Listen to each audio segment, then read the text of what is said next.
გუშინ ხელნაწერთა ეროვნულ ცენტრში მუზეუმის საერთაშორისო დღისადმი მიძღვნილი ღონისძიება. მოგზაურობა ხელნაწერთა სამყაროში გაიხსნა, რომელსაც ცნობილი ადამიანები ოჯახებით დაეცნენ და ფონდში დაცულ ხელნაწერებსაც გაეცნენ.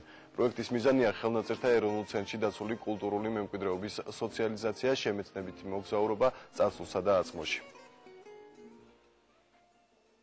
პროგრამა მოიცავს 4 ძირითად კომპონენტს, ესენია უძველესი ხელნაწერების დათვალიერება, ძველნაბეჭდი წიგნების დათვალიერება, დიგიტალიზაციის პროცესის დაკვირვება და ბოლო კომპონენტი გახლავთ ვორქშოპი, კერძოდ სარესტავრაციო სამუშაოებში ჩართულობა. ჩვენ უზარმაზარი საგანძურის მფლობელები ვართ, სამწუხაროდ უმეტესობამ ჩვენი ოჯახებისა ბევრი არაფერი იცის ამ საგანძურის შესახებ, აუცილებელია მუზეუმში სიარულის არა მხოლოდ პროპაგანდა, არამედ დაინტერესება ბავშვების და ახალგაზრდების. ეს ინიციატივა, რომ ბავშვებთან, ოჯახთან ერთად, ყველამ ერთად ნახოთ, აღვიქვათ ეს უნიკალური განძი, რომელიც გაგვაჩნია, ძალიან კარგი აზრია.